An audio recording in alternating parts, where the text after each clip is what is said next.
기도하고 말씀 증거합니다. 하나님 감사합니다. 오늘도 주일날 또 예배로 영광 돌리니 감사합니다. 예배 속에서 하나님 주시는 말씀으로 은혜 받을 수 있도록 이 시간 성령께서 역사해 주옵소서. 감춰진 비밀을 깨달을 수 있는 그런 지혜를 주시고 또 우리의 눈을 열어 비밀을 보게 하시고 귀를 열어 비밀을 듣게 하여 주옵소서. 이 시간도 악하고 들은 영들은 그리스도의 권세로 꺾어지고 주의 은혜에 충만한 역사가 함께하여 주옵소서. 주 예수 그리스도의 이름으로 기도합나이다. 아멘. 할렐루야. 반갑습니다. 예, 우리 라지 친구 오래간만에 봤네요. 또 라지 친구의 친구를 또 라지가 친구를 데리고 왔는데 오늘 이렇게 참석해서 같이 은혜 받아서 또 감사합니다. 우리가 발명보다 더 중요한 것은 발견이에요. 여러분 발명한 그러면 에디슨이잖아요. 그 에디슨이 발명한 것 중에 최고가 전기기관차 아닙니까? 근데 그 에디슨은 전기기관차를 뭘 보고 발명했느냐면 그 파파는 솥 보고 발견한 거예요. 솥에서 전기가 나온 거 보고 그 전기기관차 발견했다니. 그 주부가 봐야 되는데 주부는 못 봤는데 그걸 에디슨은 본 거예요. 여러분 만유인력 법칙을 이렇게 발견한 아인슈타인 아시죠? 과학자. 그는 사과밭에서 사과 떨어지는 거 보고 만유인력 법칙을 알게 된 거예요. 그럼 과수원지기가 잘 과수원에 있는 그 사람이 그걸 봐야 되는데 그건 그 사람 못 봤어요. 라이트 형제가 비행기를 발견했잖아요. 다 새 날아가는 거 봐요. 그러나 새 날아가는 것을 보면서 라이트 형제는 비행기를 발견한 거예요. 우리가 똑같이 봐도 그 보는 것에 발견되면 다르거든요. 이건 발견이 굉장히 중요합니다. 땅속에 감춰진 거야 우리가 캐내야 발견되겠죠. 뭐 금이라든가 석유라든가 이거는 계속 파내야 되겠죠. 그러나 평상시 우리가 보고 있는 것 속에 보는데 못 보는 게 많아요. 보는데 못 보는 게 많다니까요. 또 무슨 말이냐 보는데 못 봐요. 그 보는 사람이 있어요. 그게 발견이에요. 특별히 우리 영적인 세계는 더해요. 영적인 세계는 분명히 하나님 계신데 이게 안 보여요. 근데 하나님이 계신 걸 보는 사람이 있어요. 그게 참 축복이죠. 바울이 오늘 보면 복음 안에서 자기를 발견했거든요. 복음을 발견하고 복음을 발견하니 나를 발견했고 자기의 삶을 발견했어요. 자, 이 복음을 발견한 것이 누구로 말미암아 되어졌느냐? 오늘 본문에 보니까 12절에 그랬어요. 11절에 내가 전한 복음인데 그 복음은 사람에게서 받은 것도 아니고 배운 것도 아니고 오직 예수 그리스도의 계시로 말미암은 것이니라. 자 보세요. 이게 복음이라는 게 뭐 배워서 들어서 되는 게 아니라 이게 발견돼야 돼요.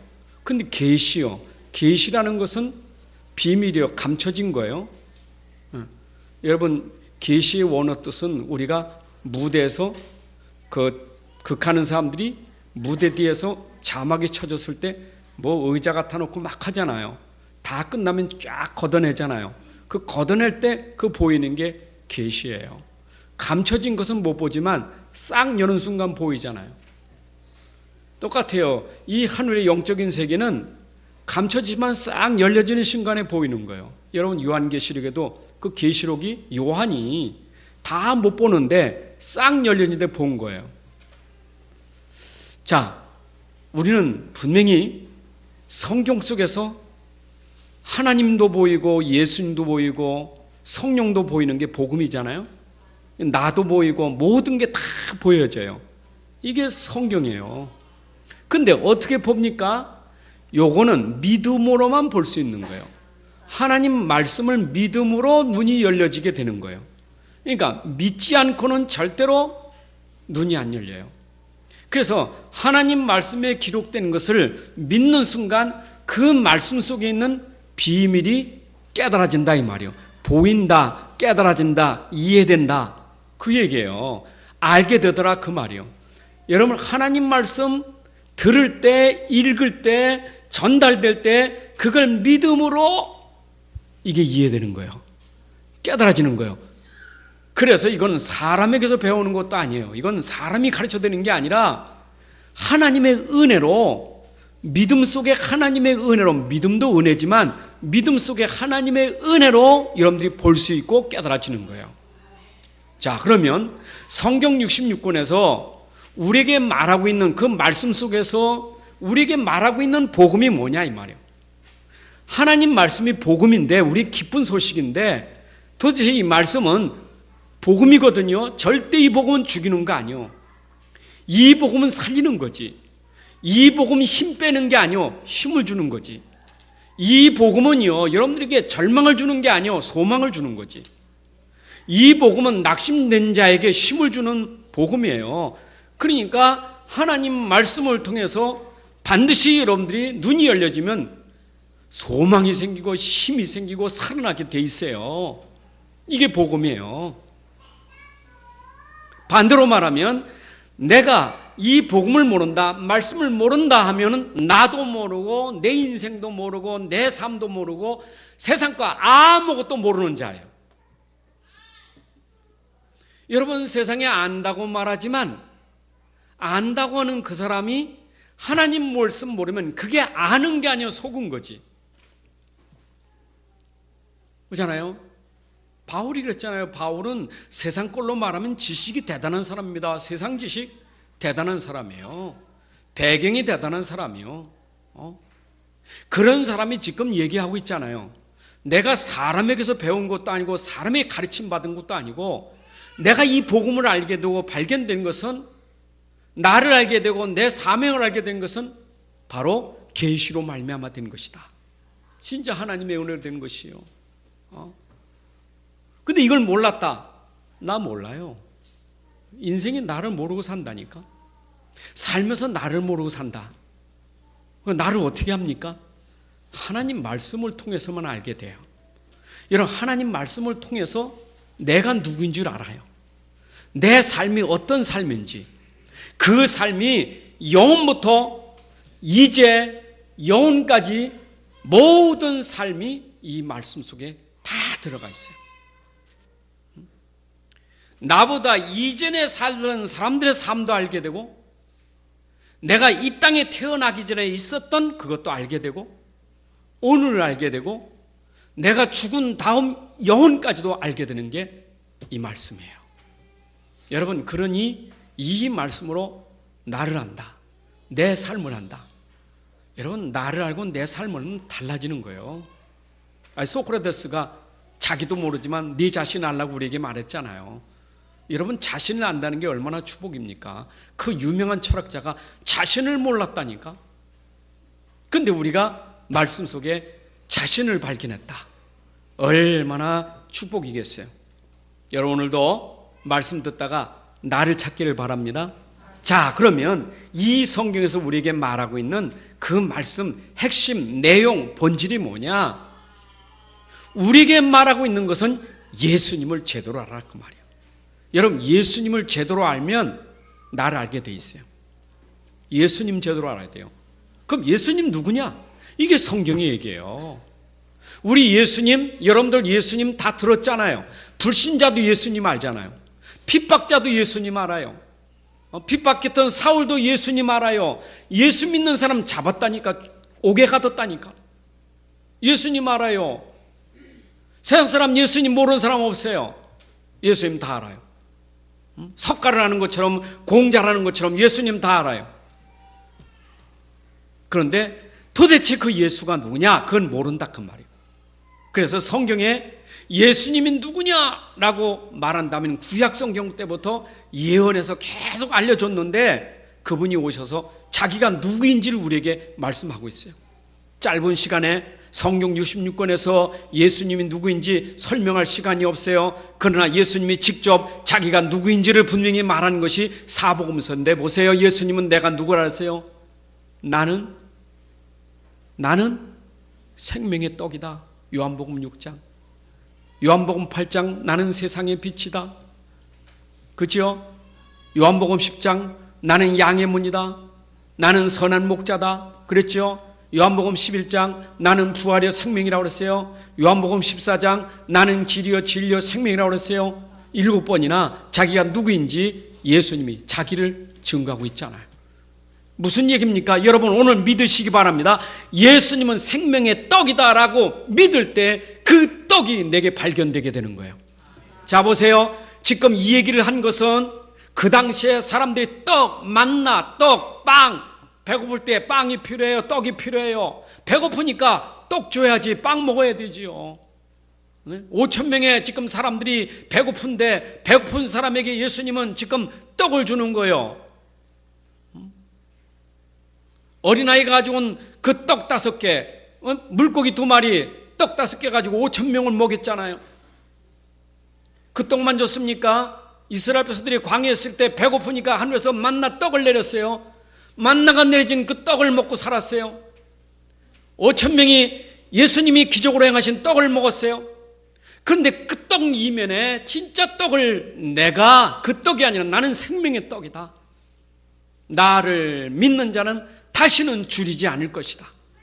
그 떡은 먹어도 배고프지만 나를 믿으면 다시는 배고프지 않는, 줄이지 않는 삶이 될 것이다.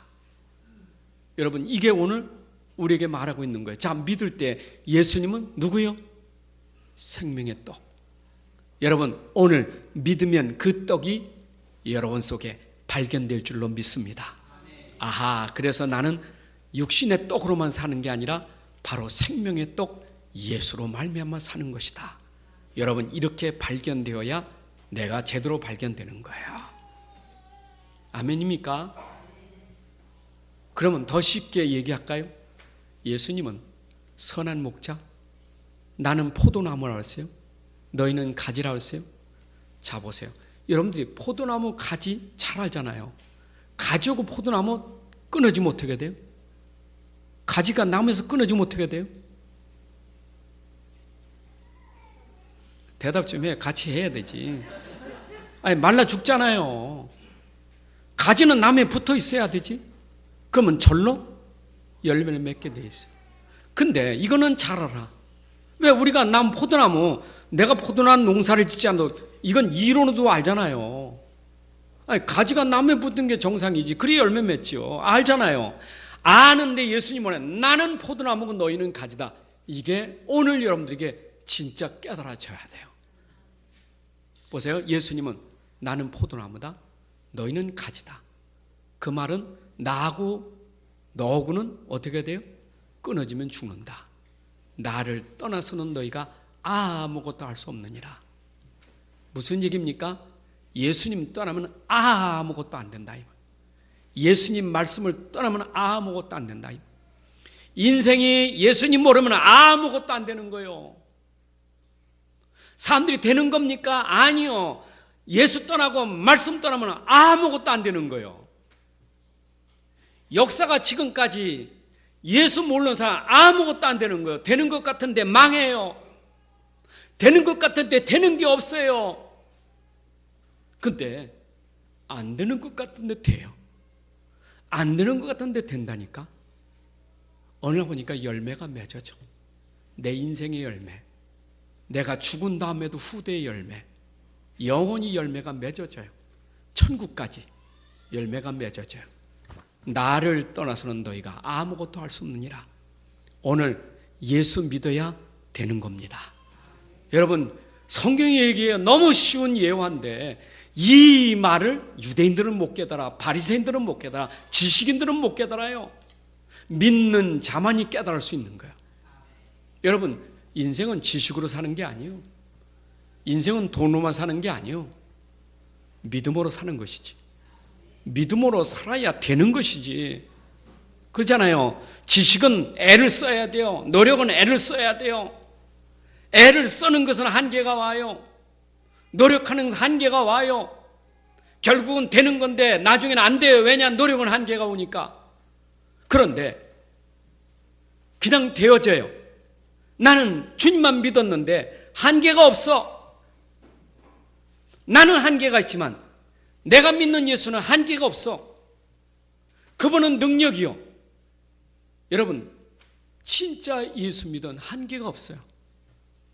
여러분, 평생 동안 내가 하는 게 아니라 내가 믿는 예수가 여러분 평생 여러분들을 보장해 주시는 거예요. 그 정도가 아니요. 믿는 나에게는 내 후대까지 내가 믿는 예수는 나는 죽어 땅에 묻혀 나중에 부활되어 하늘나라 가지만 영원하신 주님은 내가 간 이후에도 우리 후대를 붙들고 또 똑같이 축복하시니 후대가 은혜를 입게 되는 것이에요. 믿습니까? 이거를 바울이 발견했다 이 말. 이것을 발견했다 이 말이에요. 이렇게 발견한 사람의 삶은 어떤 삶이냐? 그걸 오늘 본문에서 말하고 있는 거예요. 여러분, 진짜 내가 예수님 발견하고 발견된 내 삶이 진짜 깨달아지면 내 삶이 달라져요. 자, 보세요. 이제는 정말 예수님 발견하고 진짜 복음을 발견한 예수님은 세상 사람들이 모르는 예수는 훌륭한 사람이 아니고 예수는 성인이 아니고 예수는 하나님이시고 예수는 그리스도라는 것을 알았던 바울의 삶에 어떤 일이 일어났느냐? 핍박이 일어났어요. 고난이 많았어요. 어려움이 많았어요. 이거 보세요. 예수 믿지 않는 사람도 어려움이 있고 고난이 와요. 근데 여기에 예수 믿는 바울에게 고난이 와요. 불신자나 신자나 고난은 똑같아요. 어려움은 똑같이 와요. 천국 가면 어려움 없어요. 그러나 이 땅에 사는 날은 어려움이 와요. 제가 결연 주례하면서 어제 첫 마디 하도 소리를 작게 하니까 밑에 있는 사람 못 들었대. 그러나 뭐 두 사람만 들으라고 한 얘기니까. 중요한 것은 그랬어요. 결혼 전에도 어렵고 결혼 후에도 어려워요. 이거 알고 살아야 돼요. 결혼 전에 어려웠으니까 내가 결혼하면 이제는 다시는 어려움이 없고 이 남자 이 여자 잘 만나서 나는 행복하게 살 것이다. 착각하면 큰일 나요. 어쩌면 결혼 전의 어려움보다 결혼해서 어려움은 더 클 수도 있어. 어려움은 온다니까 알아야 돼요. 신자도 어렵고 불신자도 어려워요. 근데 바울은 보세요. 어려울 때 어떻게 승리했는가? 여러분, 고린도후서 1장에 보게 되면 바울이 얼마나 어려움을 당했는지 1장의 표현입니다. 내가 고난을 아시아에서 당한 고난을 너희가 알기를 원하는데 정말 내가 얼마나 심히 고난을 당했는지 살 소망까지 끊어졌다. 마음에는 사형 선고 받은 것 같이 내가 그렇게 되었다. 얼마나 어려웠던지 얼마나 고난이 심했던지 살 소망까지 끊어졌다니까. 복음 깨달은 바울이, 복음 전하는 전도자 바울이 얼마나 어려움 당하면 살 소망까지 끊어질 만큼 어려움을 당했다니까. 바울이 그랬어요. 바울이 그 어려움을 어떻게 이겼어요? 깨달은 바울은요, 그 어려움 속에서도 내가 어려움 당하는 것은 하나님의 위로를 받기 위함이고 모든 어려움 당하는 사람들에게 이걸 통해서 위로받게 하려고 하나님 내주신 은혜라 깨달았어요. 여러분, 진짜 우리가 복음 알면 어려움도 축복인 걸 알게 돼요. 그런데 복음 모르면 어려움이 어려움 그 자체예요. 왜 자살합니까? 어려움 그 자체의 어려움이 나가 필요 없는 거예요. 죽고 싶은 거예요. 죽어야 돼. 그게 바로 불신자가 어려움을 이길 수 있는 힘이 없는 거예요. 그러니까 죽는 거예요. 자살하는 거예요. 절망하는 거예요. 그죠? 근데 바울은요, 도리어 어려움은 기회예요. 복음 가진 사람, 복음 아는 사람, 삶 속에 무너지지 않고 축복을 회복하게 돼 있어요. 근데 그것은 내가 하는 게 아니요. 복음 안에 있으니까 하나님이 어려움을 축복으로 바꾸시더라 그 말이요. 로마서 8장 28절에 바울이 이런 고백했잖아요. 진짜 하나님을 믿는 자, 그 뜻대로 부르심을 입은 자들에게는 모든 것이 합력하여 선을 이루느니라. 여러분이 어려움 당하면 하나님은 그 어려움도 합력해서 선을 이루시는 거예요. 하나님의 부름받은 사람들. 자, 그런데 바울이 이런 외적인 어려움이 많이 있었잖아요. 이런 환난, 핍박, 고난, 풍랑 많이 있었지요. 그런데 바울에게 진짜 또 어려움이 뭐냐? 교회 밖에서 어려움보다 교회 안에서 어려움이 또 컸었어요. 자, 오늘 갈라디아서 얘기입니다. 갈라디아 교회는 바울이 복음 전에서 세워진 교회예요. 그러니까 이 교회는 복음을 듣고 모인 사람들이 모인 교회거든요. 그러면 여기 모였다는 사람들은 지금 복음을 듣고 믿는 사람들이 모인 거 아니에요. 여기는 교인이 있고 신자가 있어요. 그럼 믿는 자가 신자예요. 교회에 온 사람은 교인이요. 교인은 교회당에 왔을 뿐이요.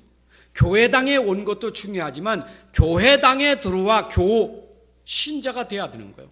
신자가 어떻게 됩니까? 복음 들어 믿는 자가 신자라 그 말이에요.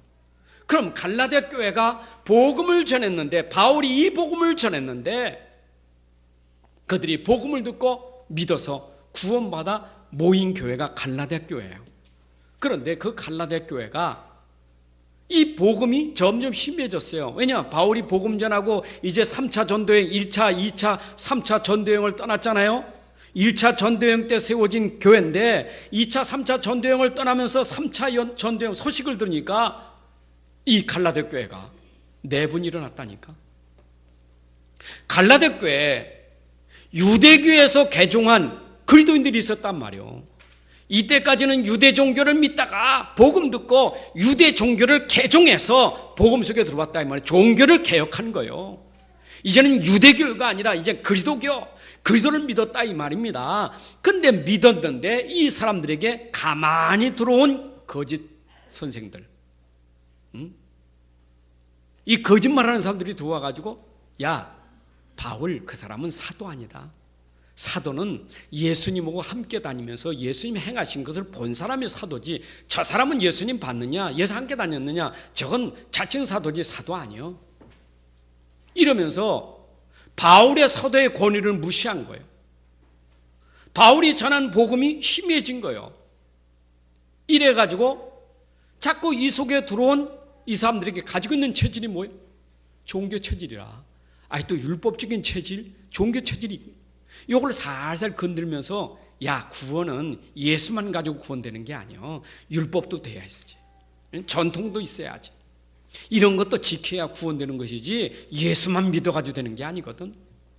요래 속인 거거든요. 그게 바로 갈라디아 교회 안의 문제였거든요.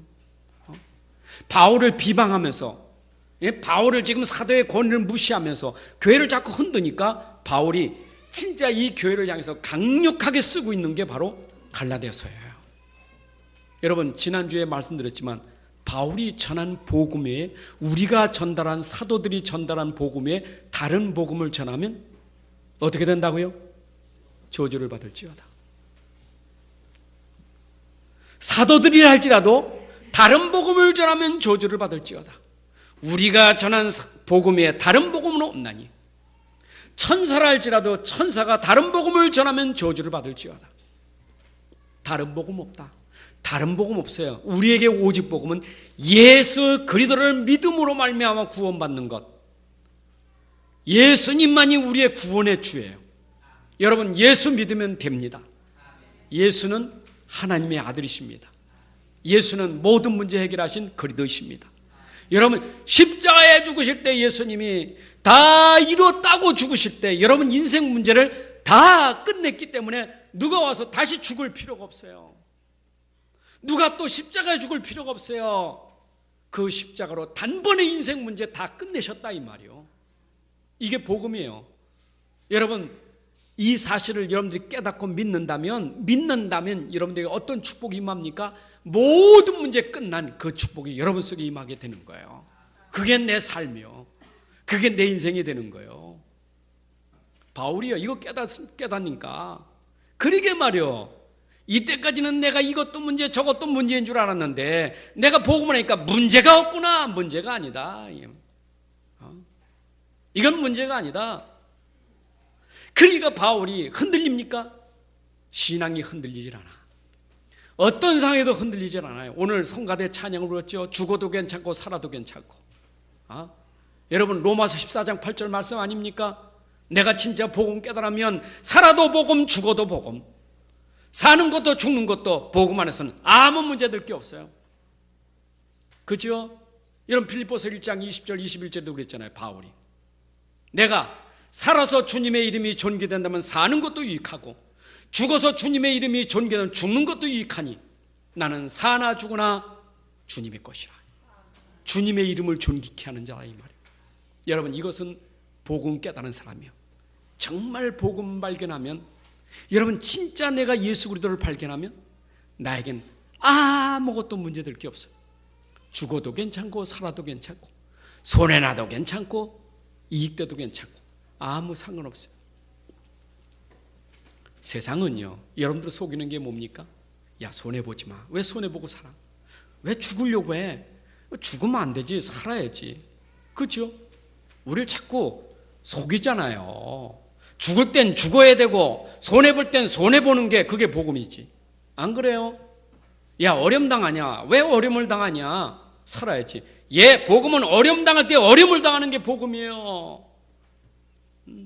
그잖아요. 여러분 어려우면 어려움을 당해야 되지. 학생이 공부하는 게 어려워요, 쉬워요? 어집 복음 어려운데 공부 집어쳐. 그럼 복음 아니죠. 복음은 어려운 공부를 해는 게 복음이지. 안 그래요? 여러분 직장생활 어렵잖아요. 복음 직장 그만두는 게 복음입니까? 아니요. 그 어려운 직장생활에 어집 복음으로 승리해야 되죠. 어려움도 당해야 되죠. 그게 복음이에요. 그러니까 바울은 흔들리질 않아.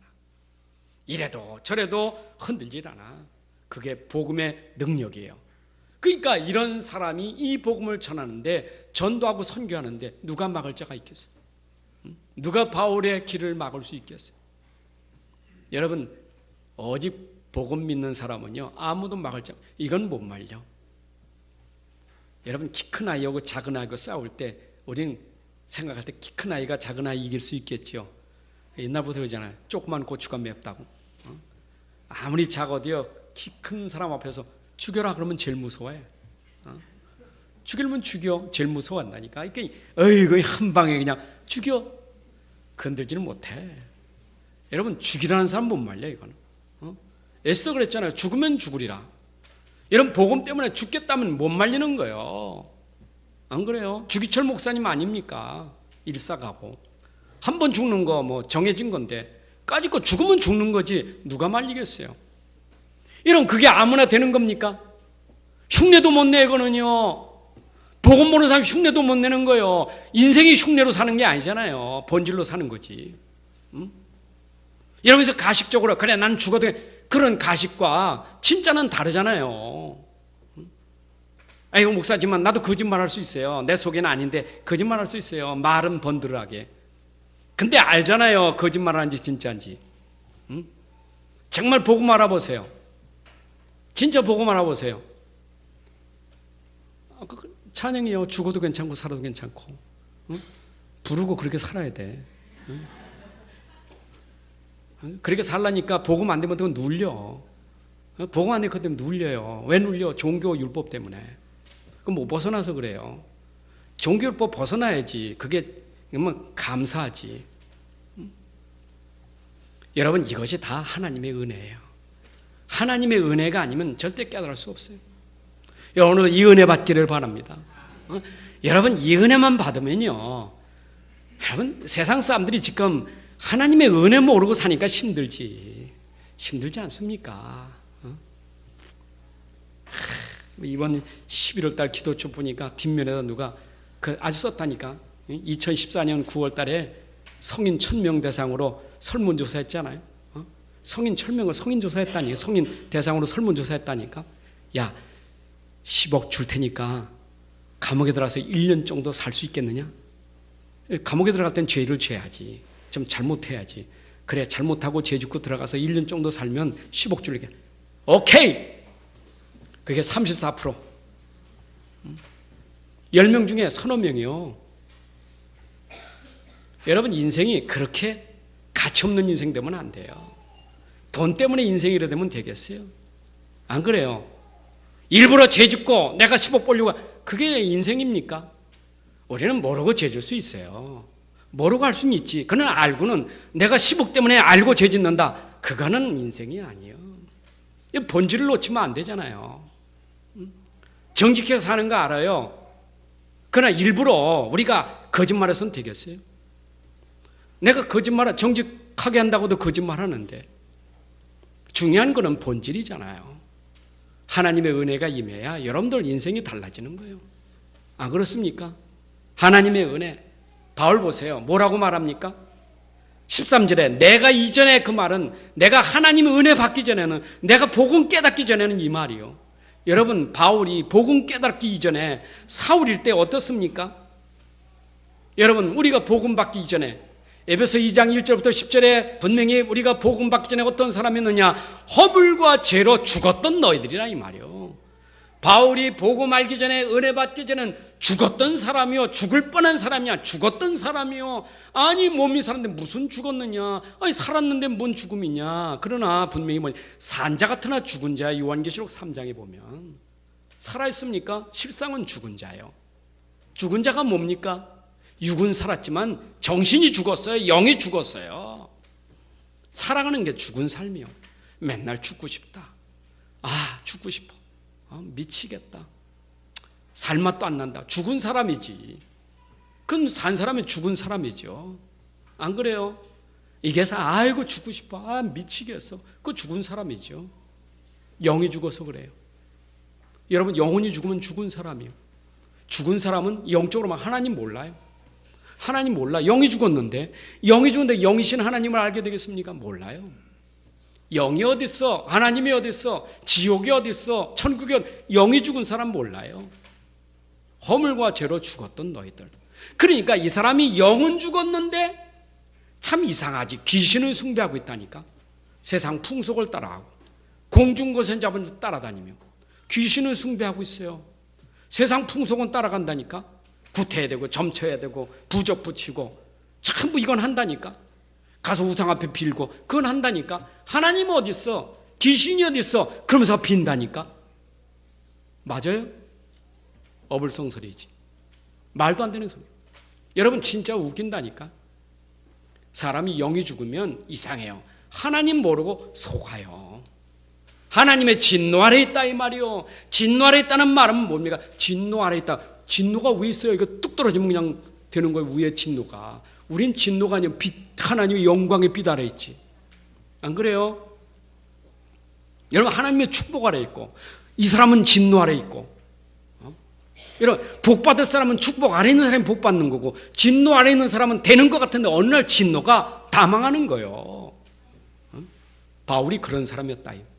그런 사람이 꽤나 열심히, 얼마나 열심히 했느냐? 자기가 하나님의 교회를 심히 박해하고 멸하는데 참 내가 내 동족 중 여러 연갑자보다 유대교를 지나치게 믿어.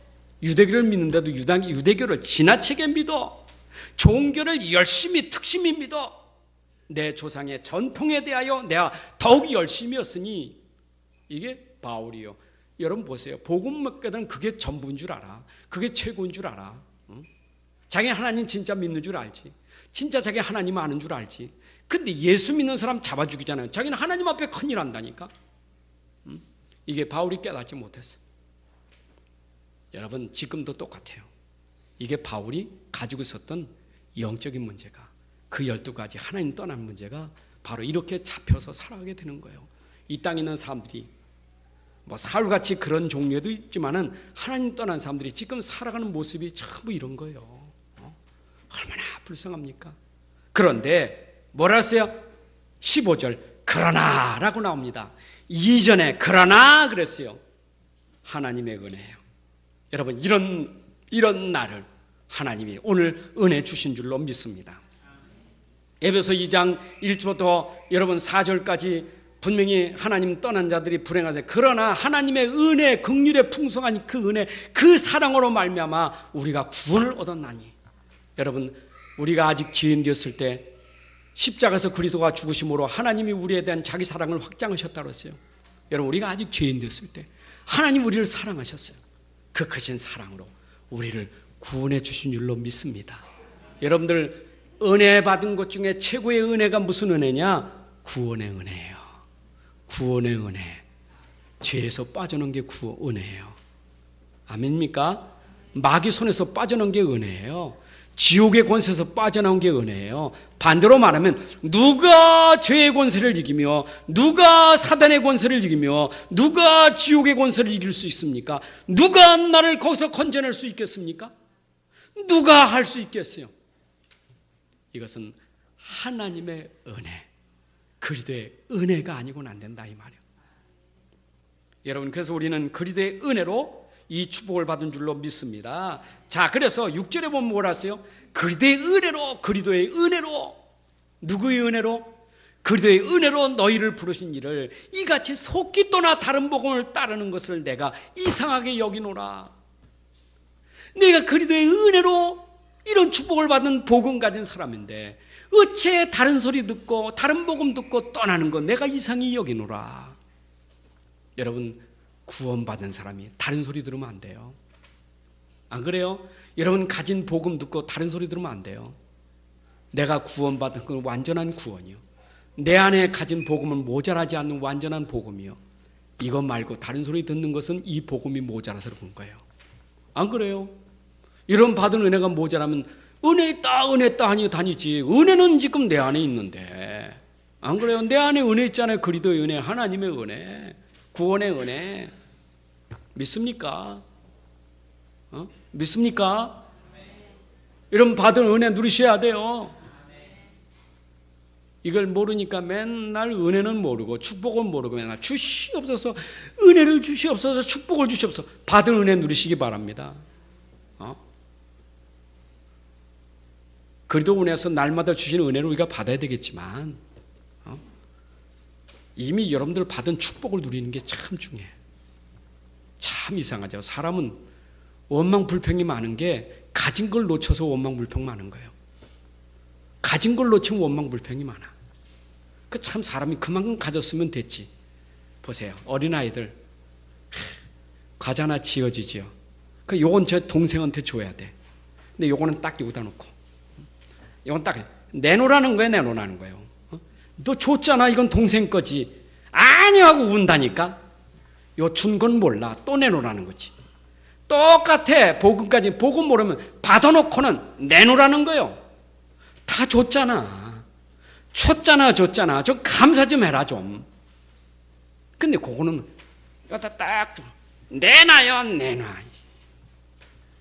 여러분 제발 좀 받은 거 깨달으세요. 기도할 때도 좀, 그래서 빌보서 4장 6절 7절에 네가 기도할 때 좀 감사함으로 하나님께 기도하라 했잖아요.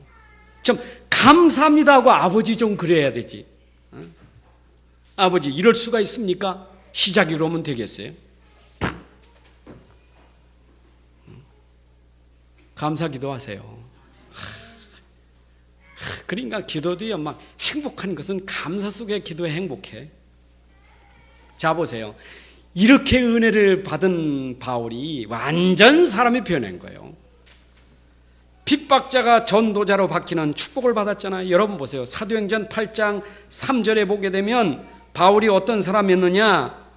여러분 그 빌보성에 바울이 들어가기 전에 빌립이 사마리아에서 들어가기 전에 사울이 그 당시에 얼마나 사람들을 핍박하러 다녔습니까? 사도행전 9장 2절에 1절 2절에 보게 되면 바울이 꼬꾸라지기 전에 그가 지금 핍박하러 살기가 등등하여 예수 믿는 사람 죽이려고 그렇게 가다가 예수님 만난 거예요. 참 주님 만난 게 은혜지. 자 보세요. 주님 만난 다음에 바울이 어떻게 변화됐는가? 20절 사도행전 9장 20절 21절을 보게 되면 바울이 그냥 즉시 은혜 받고 즉시 꼬꾸라지고 아나니아를 통해서 다시 한번 확신하고 즉시 나가 예수가 하나님의 아들이심을 전파하고 예수가 그리스도라고 선포하니 그때 그 얘기를 들었던 사람들이 놀라더라. 저 사람 핍박자 아니냐? 저 사람이 예수 믿는 사람들을 죽이던 자가 아니냐? 그런데 저거 어떻게 예수가 하나님의 아들이라고 예수가 그리스도라고 전하느냐? 놀랬어요. 놀랬다니까. 핍박하다 돌아온 사람들은 핍박할 때 여러분 본 사람이 놀랄 거예요.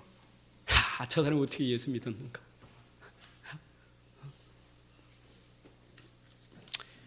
그래서 내가 중학교 다닐 때 예수 안 믿었으니까 좀 그랬나 봐요.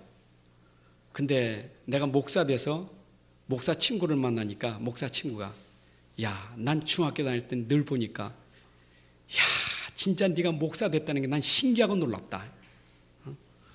근데 그 친구가 나 중학교 다닐 때 어떻게 봤는지 모르지만 참 신기하고 놀랐다. 네가 목사 됐다는 게 난 신기하고 놀라다. 그래서 속으로는 감사했어요. 야, 내가 바뀌긴 바뀌었는가 보다. 여러분들, 예수 믿으면 바뀌어집니다. 그냥 인생이 바뀌어져 버려요.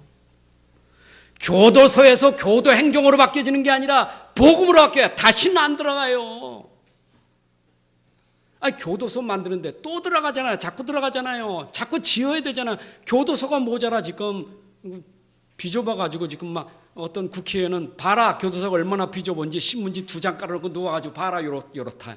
박근혜는 지금 얼마나 넓은지 봐라 이 얘기하고 있잖아요. 그거 좁은데 왜냐? 너무 많이 들어와. 너무 많아. 자꾸 지어야 돼. 어떻게 바꿉니까 그 사람을? 복음 들어가면 바꿔져 버려요. 바꿔줘요. 정신병자도 바꿔줘요. 무당도 스님도 바꿔줄 수 있어요. 어느 누구도 복음 들어가면 인생이 바뀌어져요. 오늘 사울이 진짜 복음 듣고 정말 복음 전하는 바울로 바뀌어진 것처럼 오늘 이 축복이 여러분들에게 임한 줄로 믿습니다. 자, 이렇게 은혜 받으니 바울이 깨달은 게 뭐냐? 아하, 하나님이 나를 부르신 것은 바로 왜 부르셨느냐? 오늘 15절 보니까 뭐라고 말합니까? 그러나 내 어머니의 태로부터 나를 택정하시고 그의 은혜로 나를 부르시니까 그의 아들을 이방에 전하기 위하여. 자 보세요. 바울이 언제부터 택함 받았다고요? 언제부터? 어머니 태로부터. 아니 핍박하는 사람인데 주님이 이미 택했다 이 말이요. 그럼 핍박하는 거 알았다 이 말이지. 근데 왜 그것을 주님이 모른 척 하셨을까? 왜 놔두셨을까? 여러분 때로는 그런 사람도 복음엔 필요해. 바울이 그러므로 말미암아 도리어 믿는 사람들은 더 화끈해진다니까. 여러분 초대교회가 더 화끈해진 것은 핍박이 있었기 때문이에요. 그건 때로 핍박도 허락하신다니까.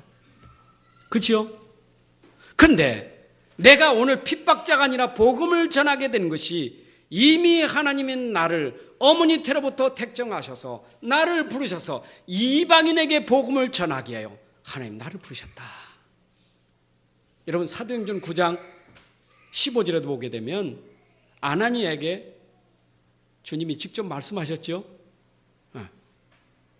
저 바울, 저 사람 아나니아가 아이고 저 핍박자가 어떻게 내가 저에게 지금 다시 한번 또 가르치고 깨우치고 그럽니까? 아이고 아니다. 저는 이방인을 위해서 이방 임금들을 위해서 나의 택한 그릇이다. 여러분 바울은 이 복음 가지고 온 세상의 이방인에게 복음을 전하기 위해서 하나님이 선택한 사람이다 이 말이에요. 바울은 이걸 깨달은 거예요. 이게 하나님의 천명이로구나. 자, 그러면서 오늘 여기 보니까 16절에 이방인들에게 이 복음을 전하기 위하여. 여러분들 오늘도 이 시대의 전도자들이 똑같습니다. 시대마다 하나님은 이 복음을 저 불신 세상에 전하기 위해서 하나님이 우리를 부르시고 이 복음 전하는 천명을 우리에게 주신 줄로 믿습니다. 자 보세요. 언제든지 복음이 끊어진 시대에 복음 가진 사람을 통해서 복음을 회복해 시켜간단 말이요.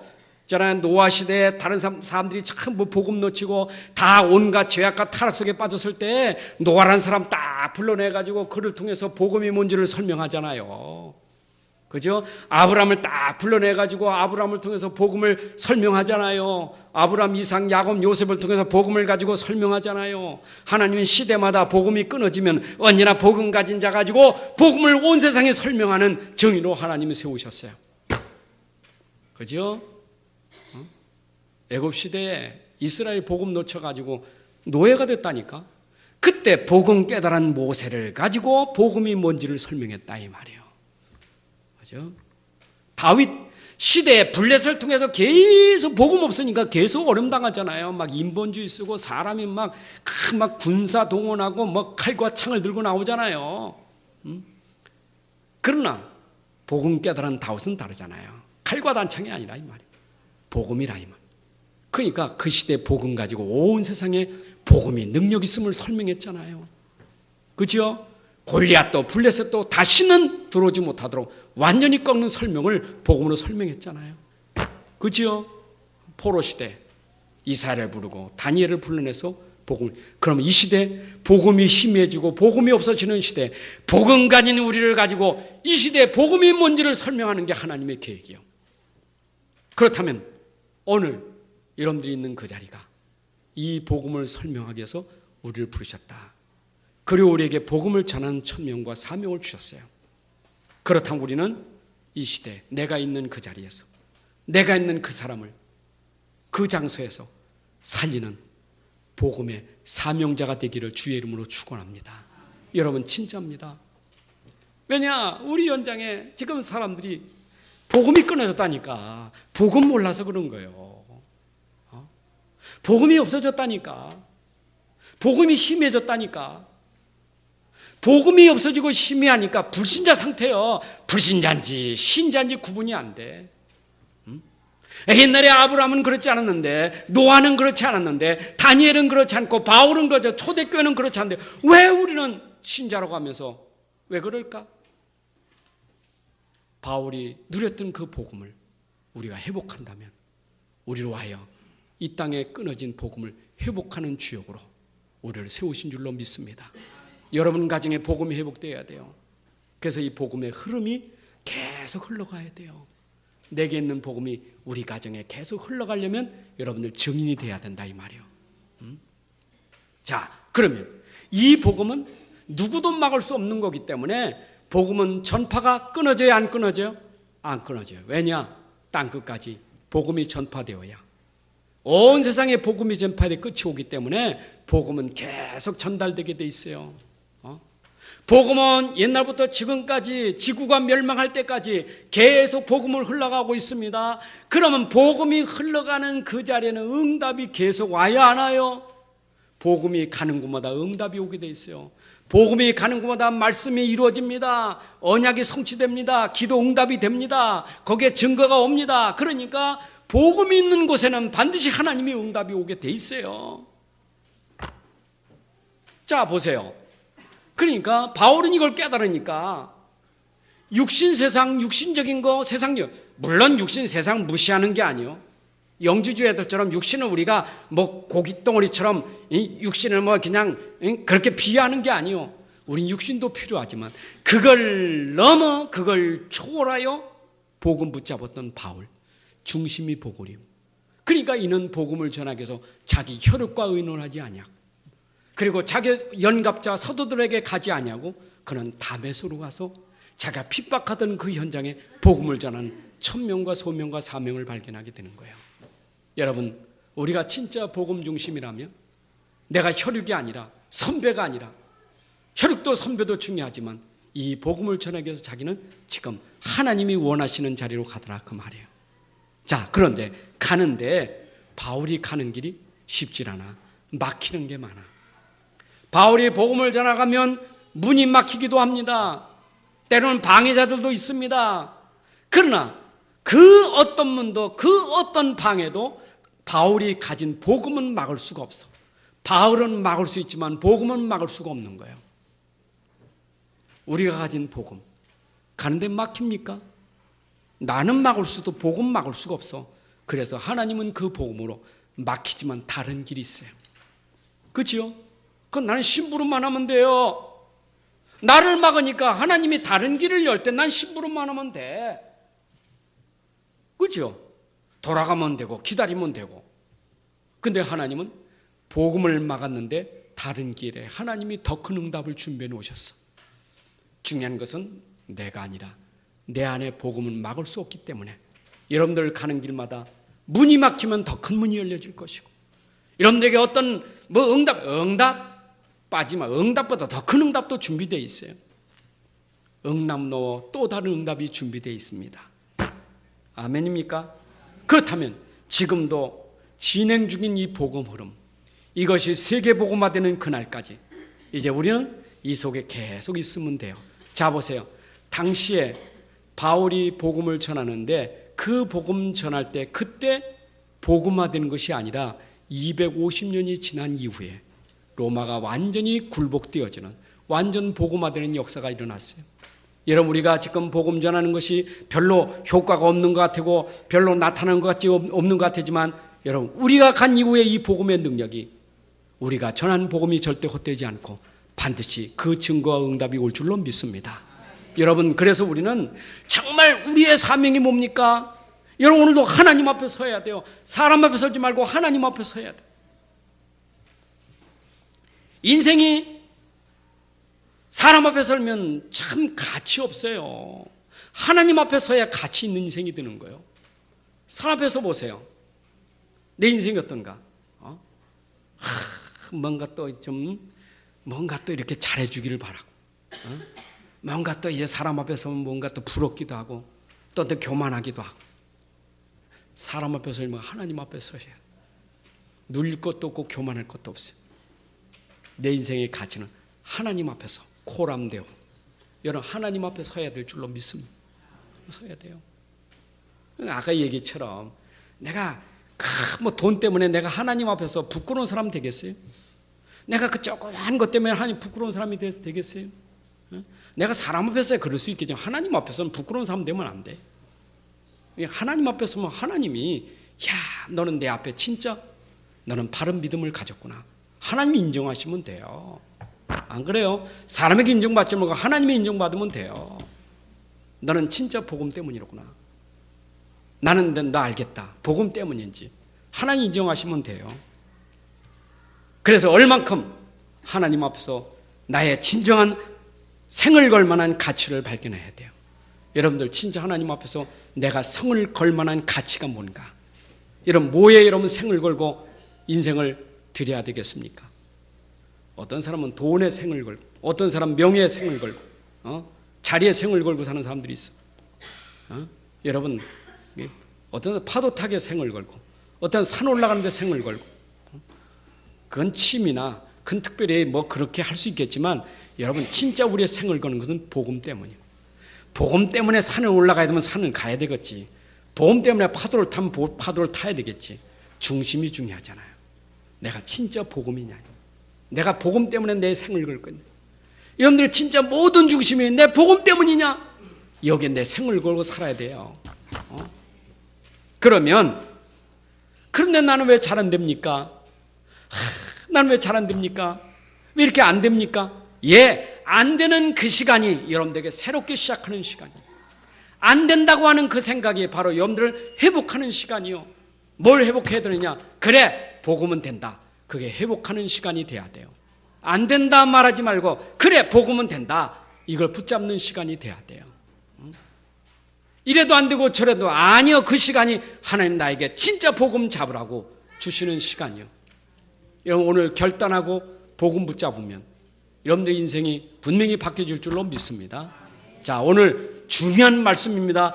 정말 우리는 복음 외에 다른 복음은 없는데, 사도들이 전한 복음 외에 다른 복음 없는데 그 복음을 진짜 발견했다면 바울의 생이 그랬던 것처럼 우리의 생이, 우리의 삶이 분명히 전도자로서의 삶에 분명히 여러분들 증거와 열매가 일어날 줄로 믿습니다.